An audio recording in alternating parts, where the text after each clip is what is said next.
Hey hello all welcome back to CK and foodie. So చూస్తున్నారుగా, ఇది వచ్చేసి బిర్యానీకి మసాలా కలుపుతున్నాను అనమాట. సో ఆల్రెడీ పెరుగు ఒక 8 కిలోలు అండ్ అల్లం పేస్ట్ వేసేసి బిర్యానీ మసాలా, తర్వాత నిమ్మరసం, ఆ తర్వాత చికెన్ మసాలా ఒక్కోటి వేస్తున్నారు అనమాట. వేసుకొని చేసేది మా తమ్ముడు కిషోర్ అతని పేరు. సో ఆ మసాలా వేసిన తర్వాత నెయ్యి ఒక కిలో వేయాలి. సో ఇది వచ్చేసి మొత్తం 40 కేజీస్ చికెన్.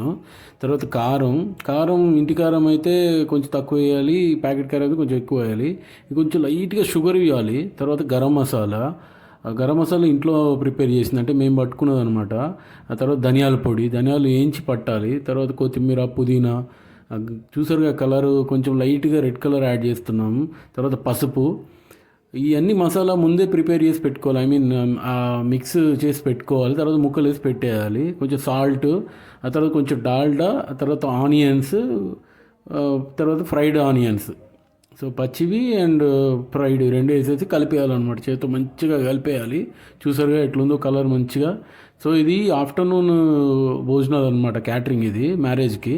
సో ఆ మసాలా కలిపేసి దాంట్లో చికెన్ వేసేసి మంచిగా చికెన్ మొత్తం మసాలా పట్టేలాగా అట్లా కలపాలి. చూసారుగా ఎట్లా కలుపుతున్నాడు, మొత్తం హార్డ్ వర్క్ ఉంటుంది కొంచెం.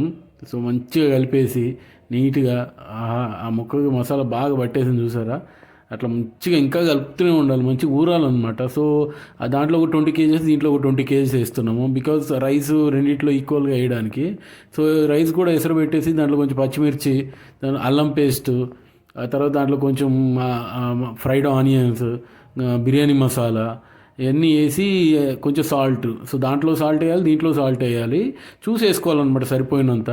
మరి ఎసరు వచ్చిన తర్వాత ఆ basmati rice, unit basmati rice బాగుంటుంది అనమాట, లాంగ్ గ్రెయిన్. సో అది వేసేసి మొత్తం బాయిల్ అయిన ఎసరు వచ్చిన దాంట్లో వేసేసి లైట్గా బాయిల్ చేసుకోవాలన్నమాట. ఇది కుండీకి మార్చామన్నమాట, గిన్నె రైస్ సరిపోదని. సో అట్లా కొంచెం బాయిల్ అయిన తర్వాత రైస్ని ఒక్కొక్క లేయర్గా కొంచెం రైస్ యాడ్ చేస్తూ అట్లా లేయర్గా వేయాలి. ఎందుకంటే బిర్యానీ అప్పుడే మంచిగా రైస్ మంచిగా వస్తుంది అనమాట, కొంచెం మెత్తగా కాకుండా. సో చూసారుగా మా తమ్ముడు మొత్తం లేయర్గా మంచిగా వేస్తున్నాడు. So is a chef actually, hotel management చేసినాడు. సో చూసారుగా మంచిగా లేయర్ వేస్తున్నాడు. సో లేయర్ మొత్తం రైస్ వేసిన తర్వాత దాన్ని దమ్ పెట్టడానికి ఒక కట్టెల పొయ్యి మీద చేస్తాము మనం. దమ్ పెట్టడానికి దాని మీద పెట్టారు. మిగిలిపోయిన రైస్ అంతా, ఇది 50% కుక్ అయిన రైస్ మొత్తం వేసేసి దమ్ పెట్టేసినాం. చూసారుగా దమ్ ఎట్లయితుందో.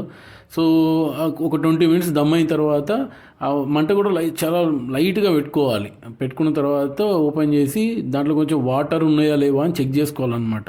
ఐ మీన్ దమ్ అయిపోతే వాటర్ ఉండకూడదు.